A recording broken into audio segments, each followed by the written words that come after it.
All right, welcome to our September Core Advocates webinar. This is a Pear Deck taking your lessons to the next level.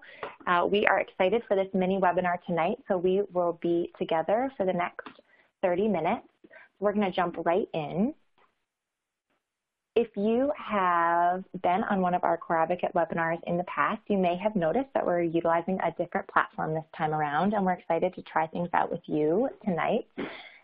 There is on the bottom of your screen a question box that you'll be able to ask questions to the presenters, or if you're having any technical difficulty, you can pop a question right in there to get an answer. You'll also see a box for handouts and resources, and there is a resource in there for you already that has to do with tonight's content. And just a reminder that after this webinar, you'll receive access to the recording. You'll be receiving both a link so that you can view it online, and as usual, we'll be posting this content to our website on Achieve the Core. Would love to just get a feel for how many of you have attended a Core Advocate webinar in the past. This is a poll question, and you can interact with it by clicking directly on your answer on the screen and then clicking Submit. So would love to just know how many Core Advocate webinars you've attended so far.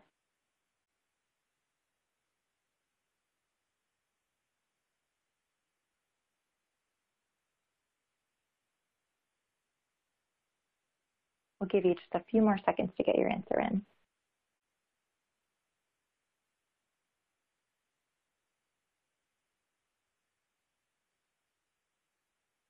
All right, thanks so much for participating in that poll. A quick reminder and heads up that we'd love to hear from you on Twitter now throughout the webinar or at any time.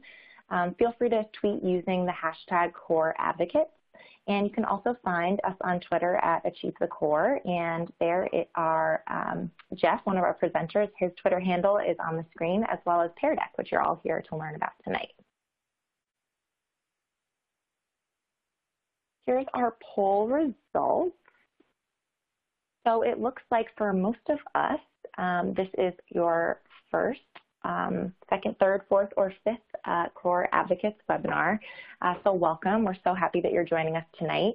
And we've got a few Core Advocate webinar all-stars who've attended up to 15 webinars. Welcome back. We're so glad you're here as well. Since there's a lot of new folks joining us who might be a little bit new to our network, the Core Advocates are a national network who really believe in the potential of high quality standards and the importance of all students being prepared for college and careers. So the Core Advocate Network is at this point over 12,000 strong. It's a national network. We have state networks in some states. You can see those states highlighted in green on the map. And Core Advocates, we love to keep up to date. Core Advocates are kept up to date on our free resources on our website, professional learning opportunities like this webinar, job postings, and we're always looking for ways to partner closely with Core Advocates to create new resources and get feedback on tools. So if you haven't signed up already, please sign up on our website. There's a link there, and you can find us at Achieve the Core. So on to the good stuff. I'm here to introduce Jeff Grayton, and he is a high school math teacher at Buncombe County Schools in North Carolina. Thankfully, the hurricane has not hit yet, so he's here with us tonight, and we're so excited to hear about this content that he has planned. Jeff also wanted me to mention a really special opportunity for you all tonight. We have the content that you'll be hearing about tonight is all about Pear Deck. And everything we'll discuss is available on the free version of Pear Deck. But if you're interested in checking out some of the premium features, there's actually a code on the screen right now that you can use. You can use that bit.ly link to get a free 2-month trial of the premium version of Pear Deck. So if you're interested in what you hear tonight and want to try the premium version, feel free to use that bit.ly to sign up. But again, no need to sign up no need to have the premium version in order to use any of the features that Jeff's going to talk about tonight. And with that, I'll hand it off to our fabulous presenter tonight, Jeff. Good evening, and thank you for joining us. I'm glad to be here and talk about this tool that I use in my classroom quite a bit, and I love the way that it interacts and the things that we can get for students and the feedback that we can get for teachers. So our goals for this evening is, number one, we want to learn how do we actually create these interactive student activities. Number two, we want to learn how do we actually get the data back to support our students, and how do we use that data. And then number three, how do we also use this tool to collaborate with our personal learning networks, those within our school, those within other schools, those that we may not even work with at all on a daily basis, but are across states, across grade levels, across content levels. This is a tool that can be used by anyone in the educational system. So first off, the biggest question is why Pear Deck versus PowerPoint? I think all of us as educators are very familiar with PowerPoint. We've seen PowerPoints, we've gone through PowerPoints. Pear Deck takes a PowerPoint to the next level. It takes all the content and puts it straight on each student's individual. So as long as a student has a screen in front of them, has a laptop in front of them, or an iPad, or something that they can have and interact with digitally, it does put it right in front of them to where they see it and can interact with it, as opposed to the one presentation up front. It allows us to actually get the student to interact right there on the screen, either using the keyboard, using their mouse. If it's a touch screen, they can use their touch screen. They can interact with problems, text, maps, diagrams, whatever it is you as a teacher see fit to put into your presentation and want student feedback on. They can give you feedback and they can give you work right there on their screen. You can use it at the beginning of a lesson, at the end of a lesson, the entire lesson. I've used it for an entire 90 minutes in class before. I've used it for only 10 minutes in class before. So it is very adaptable. It is very adaptable to whatever we are looking for. And it is very adaptable to the things that you need for your students in your classroom. So how do we get started? There are two places where you can go to get started. You can log in through peardeck.com. Peardeck.com will ask you for a password, username, and set that to whatever account you would like, and there is a way for you to start building in there. With peardeck.com, they do have some preloaded activities. They also have some preloaded vocabulary, games, different ways for you to load in your vocabulary. It will create the game for you. Or you can create your presentation in Google Slides, and then once in Google Slides, Google has actually added an add-on to it that you can add your questions and add your interactions to your Google slide. And then as you're presenting, it all populates right there where you need to see it. Google has partnered with Pear Deck in those two ways. The first way, again, as we just talked about, was through the add-on. But the second way is that it does sync seamlessly with Google Classroom. It allows the students to be able to actually have a copy of their work. You can actually produce what they call a takeaway. These takeaways then can be shared to Google Classroom, where every student gets a copy of the work that they have done on their screen provided to them in a Google Doc, in their Google Classroom, and in their Google Drive that they can go back and reference at any time. So you really can cut down on the use of paper in your classroom, but it also does allow for students to actually go back and review, go back and see what they've done, ask questions again, bring things up to the teacher if necessary. So what types of questions and how do we actually get started with Pear Deck? So I'm going to switch over to where we actually see my screen right now. And looking at the screen, I'm going to show you the Pear Deck slide itself. So this is the presentation that we are actually currently working through.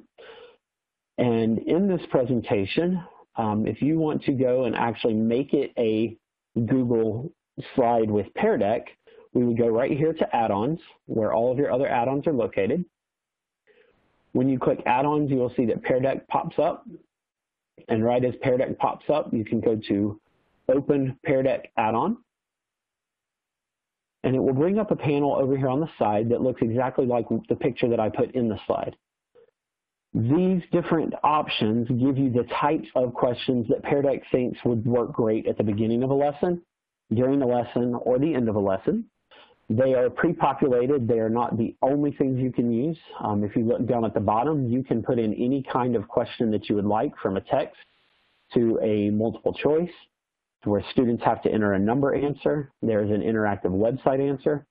Earlier, Tori talked about the premium version that everyone will get free access to for 2 months by downloading the link. Those are the two that are starred down here, where students can actually draw on their graphs or pictures, or they can circle, they can write.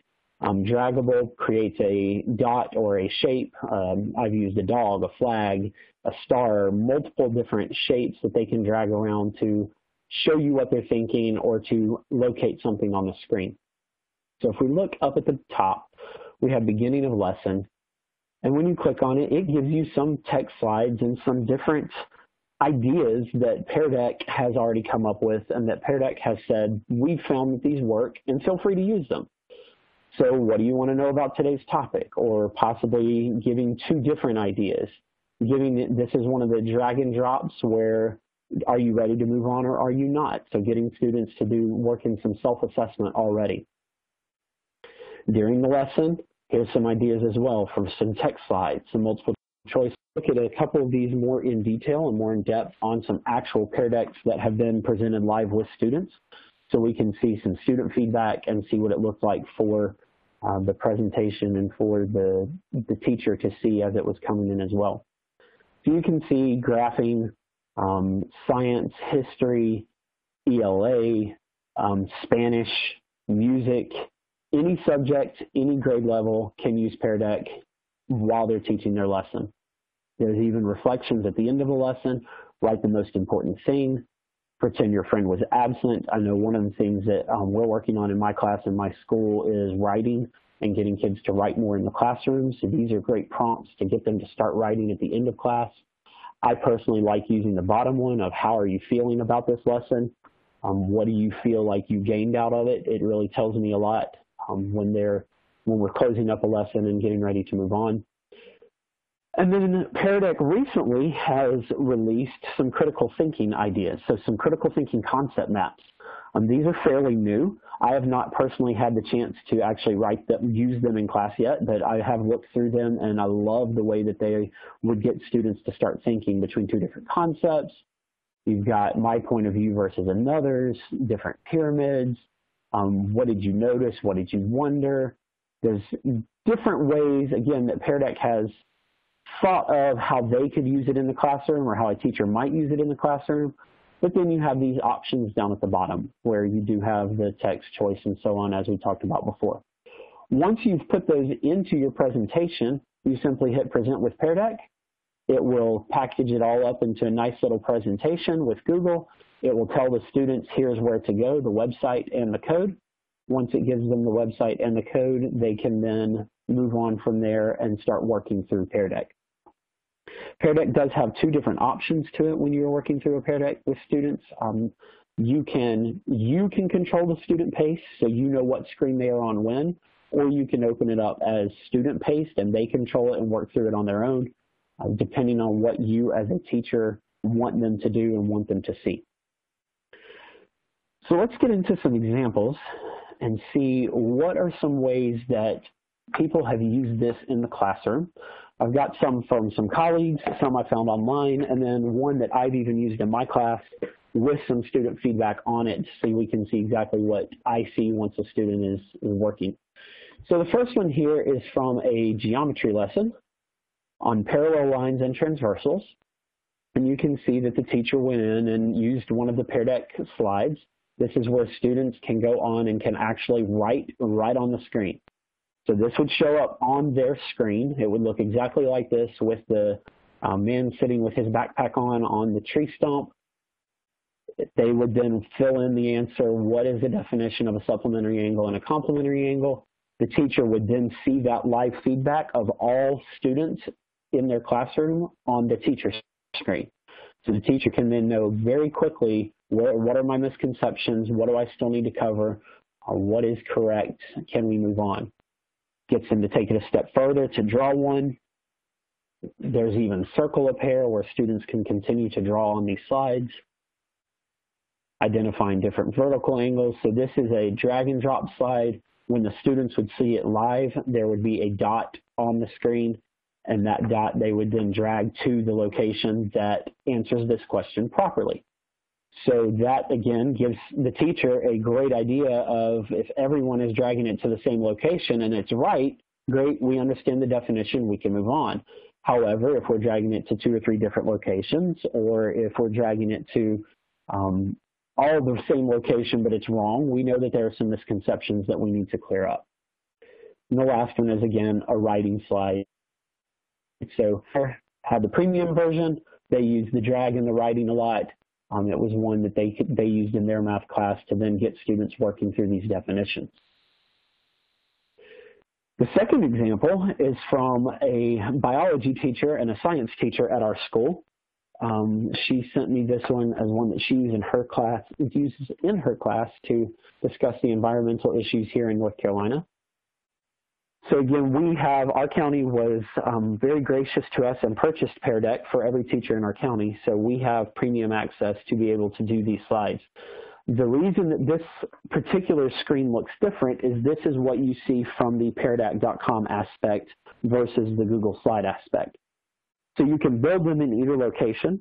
You can see here in peardeck.com that it has all the same features. You can add images, text block, you can add YouTube videos in, you can change from the different types of text, you can change from free response to the draggable slides. All the things that we saw in the toolbar on Google Slides are now showing up in here as well. It's really a preference to the teacher as to which one works better for them, working in Google Slides with an add-on or straight through peardeck.com. Again, our teacher likes to drag. We use drag dot on the pH scale here. We went through, and this one is a link to a website. So the students on their screen would have the link to the website automatically provided. They would click on it. It takes them to their other website. When it takes them to the other website, they can then come back to this screen and type in the answers to these actual questions as they're going. Same thing with an interactive YouTube video. How does acid rain impact ecosystems? So different ways to use this platform to get the information straight in front of your students and have them give you feedback without collecting 30 or more pieces of paper and having to go through those 30 pieces of paper. It's all organized right there on your screen, ready to go. The next example, I thought I would go to a social studies example. This one, again, built in Google Slides, shows us all about colonization. The teacher, starting at slide 5 here and moving on, none of these are Pear Deck slides until you get to slide 11. So as this teacher is going through and talking about the compass rose and exploration and migration, they're talking to the class about these definitions. They're giving a lecture. They're going through what is this, how does it work, but the student is seeing this slide in front of them, right in front of their screen, not up on the classroom screen. Then the teacher can get to, okay, now that we've talked about it, what do you think is who should be in control of the economic system? And you decide from there. And then the teacher can use that feedback. They can either share the feedback with the students or keep it to themselves and then use that feedback to discuss, okay, why should the government versus the patrons and the small business owners be the ones to be in control of our economic system? And then it continues on from there. If we take it to an ELA example, we have, again, draw 2 things you already know. There's a drag the dot again. There are different versions here of a drag the icon. There's draw on the slide words that begin an adjective clause. So you can see it can be used in multiple subjects. You could put Spanish lessons in here and have the students have to write in Spanish. They don't necessarily have to type, especially if you have the premium version where they can draw. They can just write freehand right on the screen and it shows up. They can, in music class, art class, any class that I could think of, I could probably find a way to use Pear Deck. The last one I want to show is one from the teacher standpoint.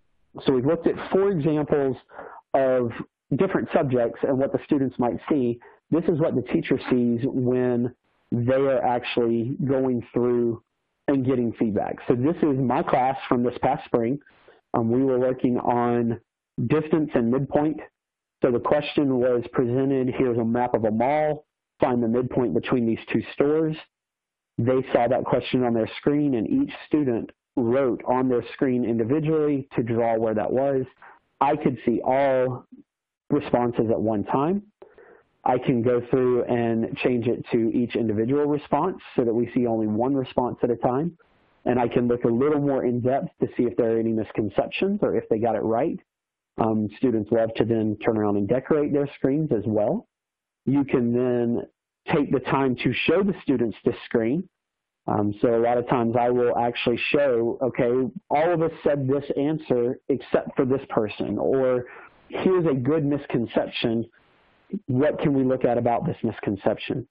So it gives you some feedback. There's ways to show your responses. One of the best things that I can suggest with that is to play around with it and figure out what works best for you and what works best for your classroom. The first time I did it, I told my students, I'm not super familiar with this, and we're going to try it together, and we're going to experience it together. Give me your feedback and tell me what you love. And they loved it, absolutely loved it. Here's one of the drag and drops where I asked, how do you feel about finding a midpoint? And they dragged their flag to the location. And I had the conversation with them. I need you to be honest with me because this tells me whether we need to go over it again or whether we need to keep going. And most of the time, most students are very honest with that.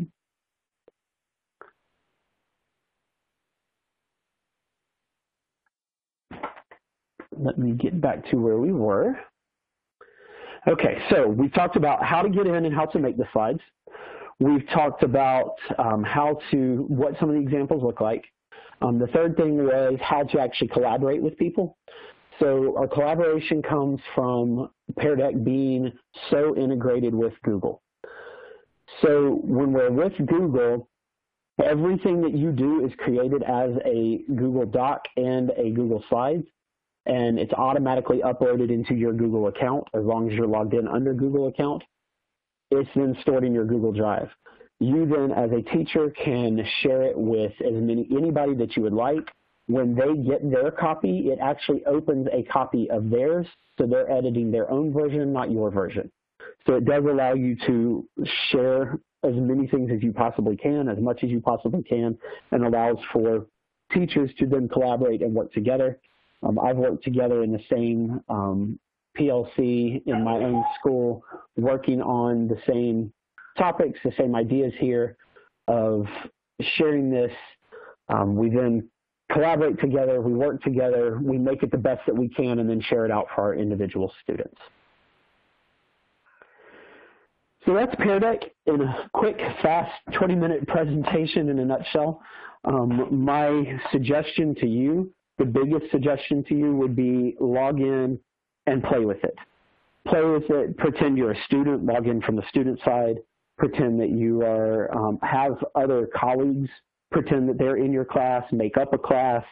It works if you're familiar with any of the other quizzes, Kahoot, anything like that. It works the same way where they're given a website and a code, and they log on through that website and the code, and that's how they actually get access to it. So now we've got about 5 minutes or so left, and I see that we do have some questions here, so I'm going to try to answer as many of these as I possibly can in this 5 minutes. So the first one I have is from Kimberly, and Kimberly says, you have to share the Google slide with all of your students.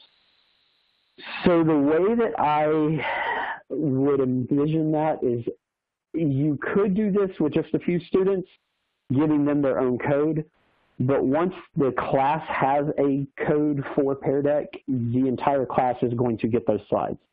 I can't think of a way where one student, you could just send it to one particular student and not to others. I think that may be a different platform, if that's even available. I'm not really sure. But I could see where if I have a customized one that maybe I only want 5 students working on it, I could send them to another location and give them their own code with their own slides if you're looking for differentiation or something along those lines. Or while one group is working, you could do student paced.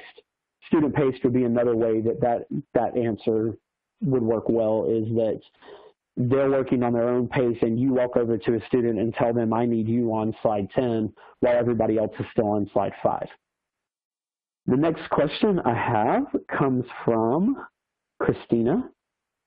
Christina says, is there any way to have students answer a question or quiz before moving on? In other words, I could show them the answer to the next page, but they couldn't see it first and go back.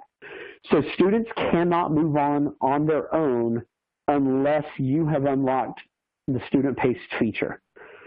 So when you log in as a teacher and you are sharing to the class and they're seeing it as a class, they are all locked on the same screen until you tell the class and the screen to advance.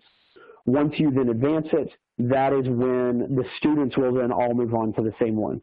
So a lot of times I will put up a multiple choice question. I'll give the students think time, let them answer their question. You as a teacher on your screen are going to see instantaneous feedback. As they click A, you are going to see A pop up on your screen. If they sit there and hit A, B, A, B, A, B, A, B, A, B, like mine like to do, it will put on their screen, your screen, as A, B, A, B, and keep going back and forth. I then usually give mine a countdown. You've got 10 seconds to have your answer locked in. And then there is a lock feature on the screen that when you press the lock button, students can't answer anymore at that point forward. So it locks their screens. They're not allowed to move on from there. And that allows you to then pop up the answers on the screen and talk about what you want to talk about there. Next question here. I've got a bunch of great questions, so I'm trying to decide which ones are we going to get the most bang for our buck here. I have a question about how this works with Nearpod. I am not super familiar with Nearpod, so I'm not going to be able to address that one. Hopefully there's somebody else that is, or maybe they can hop on to Google and see if there's a comparison there. All right. Looks like we've got time for a few more questions. Okay, great question here from Sybil. Is there a way to hide the names of the students when you are showing the class what they did during the class? Absolutely. The screen that you saw from me was my side where you saw all of my student names. Those were the kids in my class this past semester. I'm the only one that sees that. When I project this screen, it actually projects it without student names. It does not show any student names at all. I make a joke with mine about, you know, we're not going to say who made this. And a lot of times, I don't know if you noticed on one of mine, she actually wrote her name on it because she was proud of her answer and proud of her work. So she displayed it. But when you show it to students, they do not see it unless you specifically call it out, or they call themselves out by saying, hey, that's my answer, and put it up there for everyone to see. So this question comes from Sarah Lacey, and it was, how do you teach this without being stuck at your own computer screen?